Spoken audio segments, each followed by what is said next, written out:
Hello નમસ્કાર વિદ્યાર્થી મિત્રો, ગુજરાત એજ્યુકેશન ચેનલમાં આપ સૌનું હાર્દિક સ્વાગત છે। તો વિદ્યાર્થી મિત્રો, આપણે ધોરણ 10ની અંદર ગાલા પ્રયોગ પોથીનું સોલ્યુશન કરી રહ્યા છે। વિદ્યાર્થી મિત્રો, તો આપણે 1 થી 18 પ્રયોગોની ચર્ચા કરી છે। ત્યારબાદ વિદ્યાર્થી મિત્રો આપણે પ્રયોગ નંબર 19ની ચર્ચા કરવા જઈ રહ્યા છે।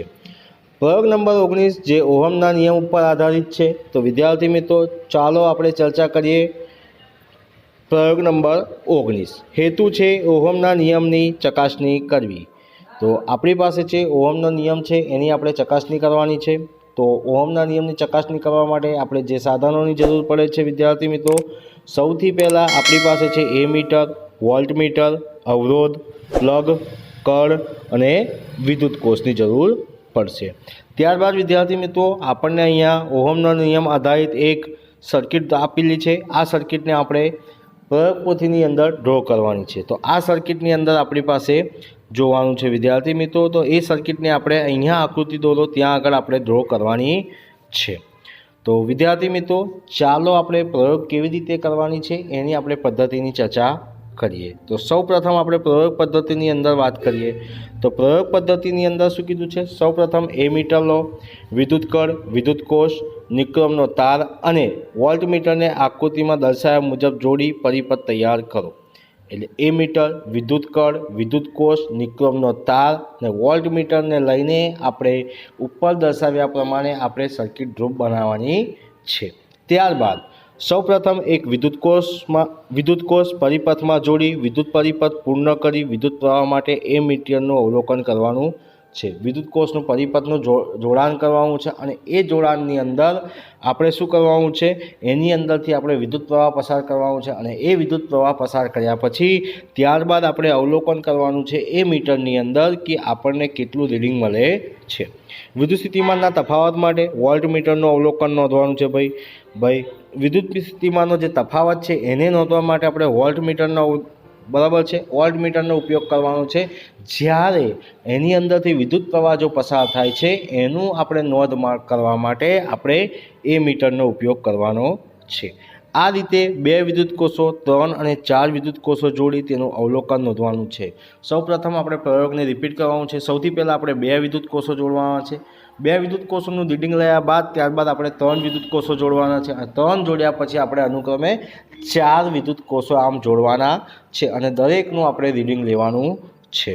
ત્યારબાદ વિદ્યાર્થી મિત્રો, રીડિંગ લીધા પછી આપણે એનું અવલોકન કરવાનું છે કે ભાઈ અવલોકન જે છે એ અવલોકન આપણને અહીંયા કોષ્ટકમાં આપ્યું છે, એ અવલોકન કોષ્ટકમાં આપણે જોવાનું છે। સૌથી પહેલાં આપણે 4 રીડિંગ લેવાની હોય છે અને આ 4 રીડિંગનું આપણે જોવાનું છે। સૌથી પહેલાં નિક્રમના તારના 2 છેડા વચ્ચેનો વિદ્યુત સ્થિતિમાન આપણે શાનાથી માપવાનું છે, વોલ્ટમીટરથી માપવાનું છે। તો વોલ્ટમીટરની અંદર સૌથી પહેલાં આપણે શું રીડિંગ આવે છે, ત્યારબાદ નિક્રમના તારમાંથી વહેતો વિદ્યુત પ્રવાહ આઈ એટલે કે એ મીટરથી જે માપ આપ્યું છે એનું નોંધ કરવાનું છે। એનું રીડિંગ કેટલું આવે છે એ આપણે જોવાનું છે। ત્યારબાદ આપણે એનું જોવાનું છે કે V/I એટલે કે વોલ્ટમીટર અને વિદ્યુત પ્રવાહનો તફાવત આપણને કેટલો મળે છે એ આપણે વિદ્યાર્થી મિત્રો જોવાનું છે। તો રીડિંગ 1ની અંદર આપણે જોવા જઈએ તો વોલ્ટમીટરની અંદર 1.5 આવે છે, જ્યારે એ મીટરની અંદર વિદ્યુત પ્રવાહ જે વહે છે એ 0.1 એમ્પિયર છે અને જો તફાવત આપણે જોવા જઈએ તો વોલ્ટ પર એટલે કે 15 એમ્પિયર આપણને વોલ્ટ પર એમ્પિયર જોવા મળે છે। એવી રીતે રીડિંગ નંબર 2 લેવાનું છે, એનો પણ આપણે અહીંયા જવાબ તમારે જણાવવાનું છે વિદ્યાર્થી મિત્રો। જે આકૃતિની અંદર કોષ્ટકની અંદર 1 થી 4 રીડિંગ લીધા છે, 4 રીડિંગને આપણે શું કરવાનું છે, વોલ્ટમીટર અને એ મીટરથી જોડવાનું છે, રીડિંગ લેવાનું છે। ત્યારબાદ આ 4 રીડિંગનો આપણે તફાવત જોવાનું છે। તો આપણે જે પ્રમાણે પ્રયોગ કર્યો છે તો પ્રયોગની અંદર આપણી પાસે જે તફાવત જોવા મળે છે એ બધાની અંદર આપણને કેવો મળે છે, સરખો જોવા મળે છે, એટલે કે 15 વોટ પર એમ્પિયર જેટલો આપણને જોવા મળે છે। તો અવલોકન કર્યા બાદ ત્યારબાદ વિદ્યાર્થી મિત્રો આ અવલોકન આધારિત આપણે શું કરવાનું છે, તારણ કાઢવાનું છે અને એ તારણ આધારિત પહેલાં અવલોકન આધારિત આપણે આલેખ દોરવાનું છે। વોલ્ટ, વી અને આઈનો આલેખ દોરવાનો છે, એટલે કે વોલ્ટ અને પ્રવાહનો આપણે આલેખ દોરવાનો છે। જો વિદ્યાર્થી મિત્રો બાજુમાં તમને આલેખ આપ્યો છે, આલેખ તમને એકદમ સીધી એકદમ મસ્ત સુરેખ રેખામાં આલેખ મળે છે। તો આપણને તારણ જોઈએ તો તારણમાં શું કહે છે, વોલ્ટ વધારતા વિદ્યુત પ્રવાહ રેખીય રીતે વધે છે, એટલે કે I proportional to V એટલે કે વિદ્યુત પ્રવાહ વિદ્યુત પ્રવાહના સમપ્રમાણમાં વી છે એટલે કે વોલ્ટ છે, એટલે વી બાય આઈનો ગુણોત્તર સમાન મળે છે. માટે વી અને આઈનો આલેખ સુરેખ છે, માટે ઉગમ બિંદુ ઓમાંથી પસાર થાય છે. એટલે આપણને આલેખ કેવો મળે છે, આપણને કેવો મળે છે, સુરેખ મળે છે. એટલે એનો મતલબ એવો થયો છે કે જ્યારે આપણે શું કરીએ છીએ કે જ્યારે આપણે વોલ્ટેજ વધારીએ છીએ ત્યારે એની અંદરથી આઈ એટલે કે વિદ્યુત પ્રવાહ જે છે એ રેખીય રીતે કેવું છે, વધતું જાય છે. પહેલાં 1.5 વોલ્ટ લીધું તો એનો જવાબ આવ્યો 0. શું આવ્યો છે ભાઈ આપણી પાસે 0.1 આવ્યો છે. જ્યારે 3 વોલ્ટ લીધું છે તો 0.2 આવ્યો છે. એટલે એનો મતલબ એવું કહેવા માગે છે કે જેમ જેમ આપણે વોલ્ટેજ વધારતા જઈએ તો એની અંદર વિદ્યુત પ્રવાહનો દર શું થાય છે, વધતો જાય છે. માટે આના પરથી સાબિત થાય છે કે વાહકમાંથી વહેતો વિદ્યુત પ્રવાહ તેના બે છેડા વચ્ચેનો વિદ્યુત સ્થિતિમાનના તફાવતના સમપ્રમાણમાં હોય છે. એટલે આપણે આપણી ભાષામાં કહી શકીએ છીએ સમપ્રમાણમાં એટલે કે વિદ્યુત પ્રવાહના સમપ્રમાણમાં વોલ્ટ છે. એટલે કે આઈ પ્રપોઝનલ ટુ વી અથવા વી બાય આઈનો ગુણોત્તર શું રહે છે, અચળ રહે છે. એટલે ગાણિતિક ભાષામાં આપણે જો લખીએ અને તો વી ભાગ્યા આઈ ઇઝ ઇક્વલ ટુ 0 મળે છે. તો વિદ્યાર્થી મિત્રો આ હતો આપણી પાસે પ્રયોગ ઓહમના નિયમની ચકાસણી. ત્યારબાદ આ પ્રયોગ કર્યા પછી આપણે જ્ઞાન ચકાસણીના થોડાક પ્રશ્નો છે એની પણ આપણે થોડી ચર્ચા કરી લઈએ. બરાબર છે વિદ્યાર્થી મિત્રો. તો સૌથી પહેલાં નીચેના દરેક પ્રશ્નોની નીચે આપેલા વિકલ્પોમાંથી સાચો વિકલ્પ પસંદ કરી ઉત્તર લખો.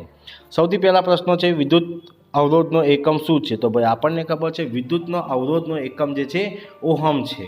ત્યારબાદ આવે છે એટલે કે ઓપ્શન નંબર એ આવે છે.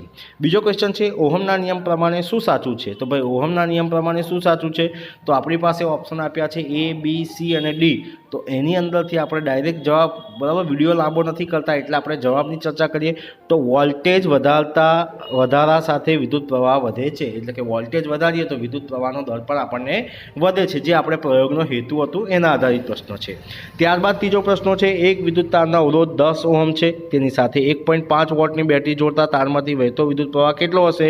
તો આપણને ગણતરી કરીએ ત્યારે આપણને એમાંથી વહેતો પ્રવાહની વાત કરી છે. તો I is equal to V by R. તો આપણને 150 મિલી એમ્પિયર મળે છે. ચોથો ક્વેશ્ચન છે 1 કિલો વોટ અવર બરાબર કેટલા જૂલ છે? તો ખબર છે આપણને 3.6 × 10⁶ પાવર. એટલે ઓપ્શન નંબર એ આપણી પાસે સાચો છે. ત્યારબાદ વિદ્યાર્થી મિત્રો આપણે નેક્સ્ટ ક્વેશ્ચનની ચર્ચા કરીએ ખરા ખોટાની અંદર. તો ખરા ખોટાની અંદર વિદ્યાર્થી મિત્રો આપણે જોઈએ તો નીચેના વિધાનો ખરા છે કે ખોટા તે જણાવો. તો સૌથી પહેલા ક્વેશ્ચન છે પરિપથમાંથી વહેતો વિદ્યુત પ્રવાહ માપન માટે એ મીટરના અવરોધ સાથે સમાંતર જોડવામાં આવે છે. તો આપેલું વિધાન બિલકુલ ખોટું છે.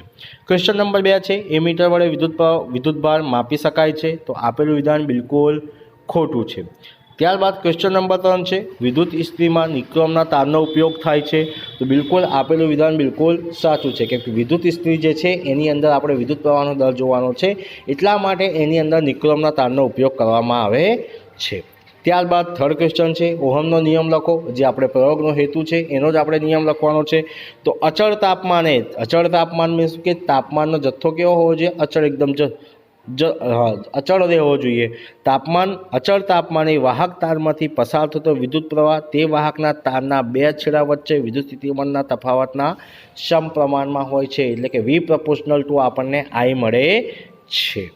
ત્યારબાદ વિદ્યાર્થી મિત્રો ક્વેશ્ચન નંબર 4 જોઈએ. જે ક્વેશ્ચન નંબર 4ની અંદર ખૂબ મોસ્ટ આઈએમપી પોપ્યુલર દાખલો, જે બોર્ડની એક્ઝામમાં પણ આ રીતના દાખલા પૂછાય છે. એક વિદ્યુત હીટરને 220 વોલ્ટની લાઇન સાથે જોડતા 4.4 કિલો વોટ પાવર ખર્ચાય છે. તો હીટરમાંથી વહેતો વિદ્યુત પ્રવાહ હીટરનો અવરોધની ગણતરી કરવાની છે. તો આપણી પાસે સૂત્ર છે P is equal two VI. Power આપણી પાસે છે, વિદ્યુત પ્રવાહ I શોધવાનું છે. સિમ્પલ ગણતરી છે વિદ્યાર્થી મિત્રો. આ ગણતરી કરીએ તો આપણને જવાબ મળે છે 20 એમ્પિયર જેટલો જવાબ મળે છે. ત્યારબાદ આપણે અવરોધ શોધીએ છીએ તો 11 ઓહમ જેટલો મળે છે. તો વિદ્યાર્થી મિત્રો આ હતો આપણી પાસે પ્રયોગ નંબર 19, જે આપણે ધોરણ 10ની અંદરથી ગાલા વિજ્ઞાન પ્રયોગ પોથીની આપણે ચર્ચા કરી વિદ્યાર્થી મિત્રો. તો આવી જ રીતે આપણે ધોરણ 10ની અંદર વિજ્ઞાનના દરેક પ્રશ્નોનું આપણે સોલ્યુશન મૂકવાના છે વિદ્યાર્થી મિત્રો. અને ધોરણ 10ની અંદર લગતા બોર્ડની પરીક્ષા માટે ખૂબ જ મોસ્ટ આઈએમપી ક્વેશ્ચનની પણ આપણે અહીંયા ચર્ચા કરવાના છે. તો વિદ્યાર્થી મિત્રો, આ વિડીયો તમને ગમ્યો હોય તો લાઈક કરજો, શેર કરજો અને કમેન્ટ કરજો. અને જો ચેનલને સબસ્ક્રાઈબ ના કરી હોય તો સબસ્ક્રાઈબ કરવાનું ભૂલતા નહીં. અને વિદ્યાર્થી મિત્રો, વિડીયોની નીચે જે ડિસ્ક્રિપ્શન બોક્સની અંદર લિંક આપી હશે એ લિંકમાં જઈને તમે વોટ્સઅપ ગ્રુપમાં જોઈન થઈ શકો છો, જેથી તમને ધોરણ 10ની અંદર જે નવો અપડેટ આવે એ તમને તૈયારીમાં ખબર પડી જાય. તો વિદ્યાર્થી મિત્રો, ચેનલને સબસ્ક્રાઈબ કરવાનું ભૂલતા નહીં. જય હિન્દ, જય ભારત.